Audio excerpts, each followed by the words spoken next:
não sabe se comunicar acha que qualquer desacordo é um conflito. Quem não sabe se responsabilizar acha que qualquer feedback é um ataque. Quem não sabe se impor acha que qualquer limite imposto é traição. E é por isso que muitas pessoas têm dificuldades com limites. Na maioria das vezes, isso reflete o que elas evitam corrigir nelas mesmas. Reflete a falta de consciência e de autoconhecimento. Por muito tempo, eu fui essa pessoa. Eu enxergava qualquer discordância como um ataque. Levava tudo pro lado pessoal. Qualquer tentativa de feedback, eu já me sentia traída e abandonada. Se alguém expressava algum limite para mim, meu Deus. No vídeo passado, nós falamos sobre impor nos nossos limites e fazer com que eles sejam respeitados. Mas agora eu quero te questionar. E você? Você está sabendo respeitar os limites do outro? Muitas vezes nós focamos tanto em estabelecer os nossos próprios limites, o que é importante, mas nós esquecemos de observar se estamos respeitando os limites do outro. Respeitar o limite alheio significa não pressionar alguém a dar mais do que ela pode. Significa aceitar um não sem ressentimento.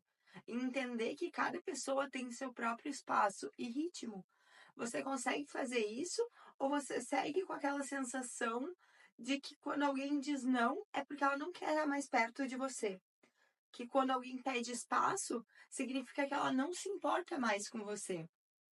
Eu era aquela pessoa que acreditava que se eu morasse com alguém, a gente ia precisar estar sempre disposto a conversar sobre tudo, a abrir todas as nossas partes, compartilhar cada detalhe, como se a intimidade do nosso relacionamento dependesse disso.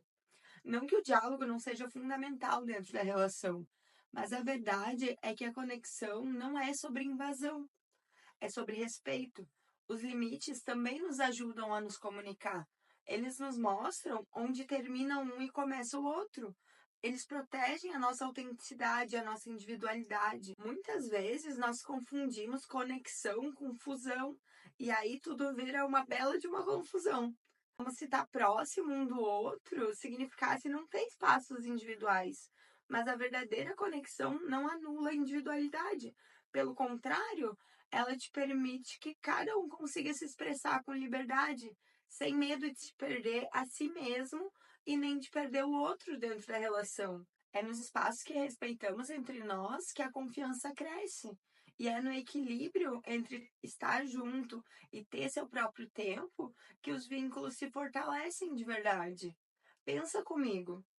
Você já teve um dia que você saiu de casa e aconteceu algo que mudou completamente a tua perspectiva sobre a vida? Seja um livro, uma conversa, qualquer acontecimento, algo que fez você voltar para casa com uma energia diferente, pensando diferente. A gente muda todos os dias. E o outro também tem esse direito de mudar. Ele tem o direito de aprender algo novo, tem o direito de precisar de um tempo para absorver esse aprendizado.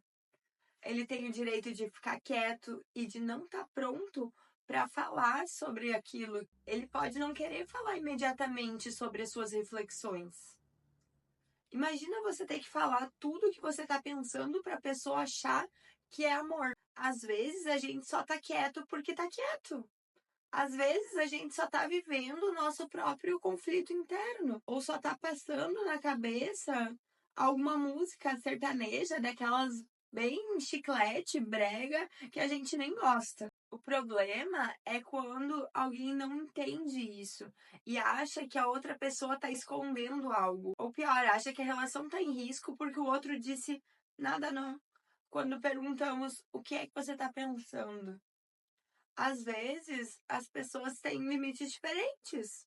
Se você precisa falar tudo porque você é assim e é assim que você digere as coisas, talvez a outra pessoa precise de um tempo maior para resolver as coisas dentro da cabecinha dela antes de falar. Mas tem muita gente que não enxerga assim a vida, que não deixa o outro resolver as coisas dele com ele mesmo, que acha que o amor ou que a amizade significam estar sempre disponível. Nunca dizer não, fazer de tudo um pelo outro, de tudo para agradar o outro. E além de fazer tudo isso, tem que passar o tempo inteiro juntos.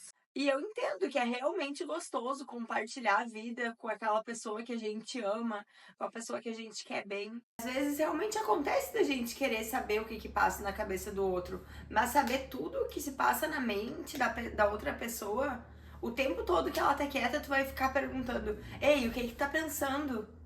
E a pessoa diz: nada não. Aí a pessoa que perguntou já arruma um problema, que não necessariamente tem. E principal, ela acha que o problema é ela. Porque a gente é autocentrado, a gente acha que a gente é o centro do universo. E aí já vem um sentimento de que a relação já era, que o outro não confia em você, que vocês estão perdendo a intimidade. E aí rola muita briga que é muito desnecessária, entende? A gente fica dias ofendido, guardando mágoas. A real é que quando a outra pessoa estabelece um limite e você se sente rejeitada, dói. Mas dói não porque aquele limite é sobre aquele momento. Dói porque é sobre todas as vezes na tua vida que tu se sentiu rejeitada. Dói porque alguma parte tua ainda não amadureceu. Ainda tem uma criança ali que espera cuidado e atenção. Já parou para pensar nisso? Que às vezes o que machucou no presente é só um reflexo de uma dor antiga que nunca foi olhada. Eu tô aqui falando sobre isso, mas eu não posso ser hipócrita. Eu já fui essa pessoa também. E às vezes eu ainda sou, e eu preciso constantemente estar me policiando, preciso constantemente estar olhando para mim e amadurecer. Preciso entender que nem tudo é sobre mim. A gente precisa aprender a respeitar os limites do outro. Teve um episódio na minha vida, já faz bastante tempo, em que eu me senti tão rejeitada que eu fui dormir chorando. Eu tava com medo, com raiva.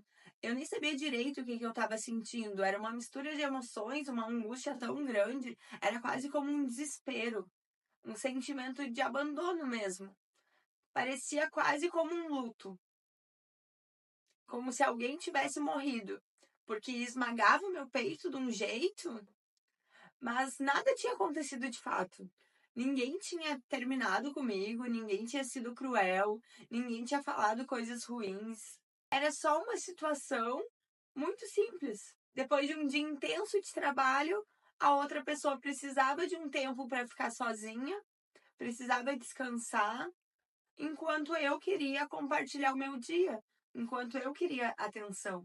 Era só isso. Mas para mim, que estava do outro lado, aquilo doía como uma rejeição insuportável. Ali eu percebi que eu precisava de ajuda, porque não era normal eu sentir toda aquela dor. Isso me fez buscar a terapia e, junto com ela, eu iniciei uma investigação a respeito do porquê eu estava sentindo tudo isso. Fomos lá na minha história, nos meus sentimentos. Tive que começar a perceber em que outras situações da minha vida eu já tinha me sentido dessa mesma forma. E eu descobri que eu tinha um apego inseguro. Tu já ouviu falar sobre esse termo? Apego inseguro. Basicamente, nosso jeito de nos relacionarmos na vida adulta é moldado pelas experiências que nós tivemos lá na infância. Se nós crescemos num ambiente que é instável, onde o carinho e a atenção variavam muito, é natural que a gente desenvolva uma dificuldade em sentir segurança nos relacionamentos. Então, acabamos achando que qualquer micro mudança de comportamento do outro seja porque está a ponto de romper com a relação. Eu posso fazer um outro vídeo me aprofundando melhor no assunto sobre apego inseguro, se vocês quiserem. Então comentem aqui para eu saber o feedback de vocês, que isso me ajuda a melhorar, a trazer assuntos que sejam cada vez mais relevantes. Dentro de tudo isso, o mais doido foi ver que para mim espaço era sinônimo de abandono. Que um dia difícil de trabalho e a necessidade de um tempo sozinho significava que a pessoa não queria mais estar comigo, que ela não me amava mais. Quando na verdade eu é que não sabia lidar com essa espera para conversar, com essa incerteza sobre o que a outra pessoa estava pensando. E nem com a frustração de não ter tudo do jeito que eu queria na hora que eu queria. Reduzindo, imaturidade. Eu não sabia respeitar o espaço do outro, porque eu tinha feridas que não tinham nada a ver com a outra pessoa. Tu já pensou nisso? O quanto das tuas dores no presente podem estar ligadas a histórias do passado? E o quanto você joga, muitas vezes, inconscientemente, essa responsabilidade no outro, sem que você perceba? Foi através do autoconhecimento que eu vi o quanto eu mesma estava afastando as pessoas que eu amava, as pessoas que eu queria perto de mim. Eu achava que ao me fazer presente 24 horas, tá sempre disponível, eu estava fortalecendo as relações. Eu queria que as outras pessoas agissem dessa mesma forma comigo. Mas será que amor é isso? Será que o outro tem que viver por nós e nós pelo outro? E será que nós não merecemos viver por nós mesmos também? Eu não percebia que eu sufocava, que eu vivia cobrando e que eu tinha criado uma dependência emocional que desgastava tudo. Cada vez que eu insistia onde eu deveria simplesmente respeitar, a relação ficava mais frágil. Porque ninguém precisa estar com alguém e deixar de ser quem é, deixar sua individualidade de lado. E ninguém deveria precisar fazer isso para provar o amor que sente pela outra pessoa. Nós não temos como entrar na cabeça do outro para entender como ele se sente. Então, nós precisamos conseguir esperar que ele esteja pronto para se expressar, para nos comunicar.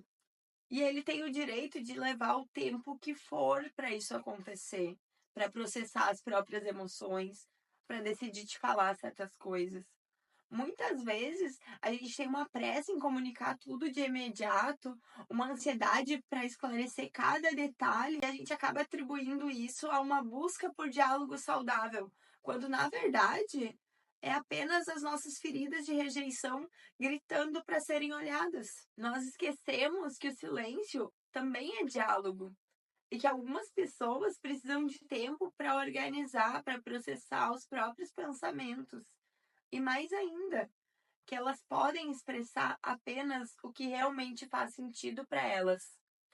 Que não é porque tu te relaciona com alguém que ela é obrigada a te contar tudo, compartilhar aquilo que elas consideram importante no momento certo, quando elas se sentem confortáveis.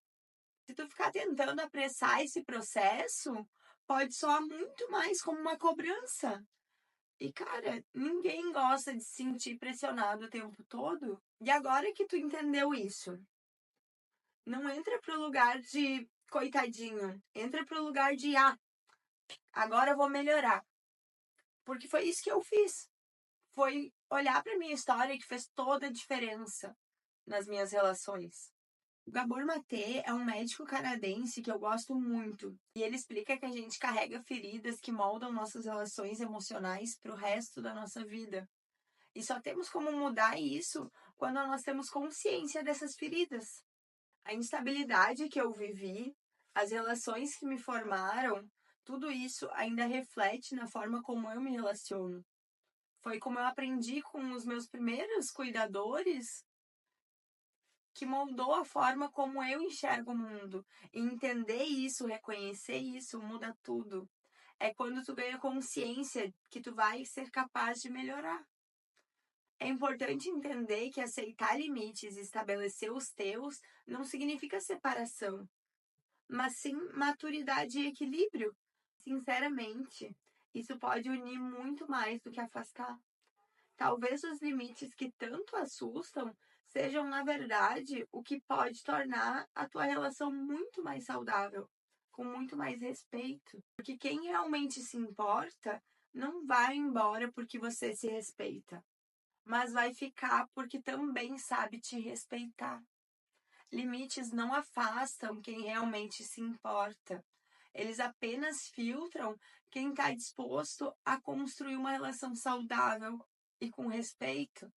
Eu acredito que tudo que a gente deve fazer é seguir comunicando com clareza, assumir as nossas responsabilidades, estabelecer os nossos limites e também respeitar os limites do outro. Talvez esse seja o maior aprendizado. Saber reconhecer limites saudáveis. Isso não é apenas um ato de amor pelo outro, mas um ato de amor próprio. Se você sente que você sofre ao impor limites ou que tem dificuldade de aceitá-lo, talvez seja a hora de olhar aí dentro e ver de onde vem esse medo. O medo de limites bem estabelecidos pode estar enraizado em experiências passadas de rejeição e abandono, de negligência nos cuidados. E existe um caminho para resolver isso. Eu trilhei esse caminho e eu posso te ajudar com aquilo que eu sei que funcionou para mim. Então, se você acha que alguém precisa ouvir esse episódio, precisa assistir esse vídeo, compartilha com essa pessoa.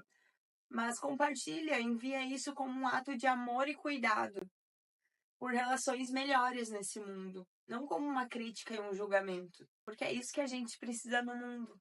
Relações com mais respeito. É isso. Obrigada por ter ficado até aqui.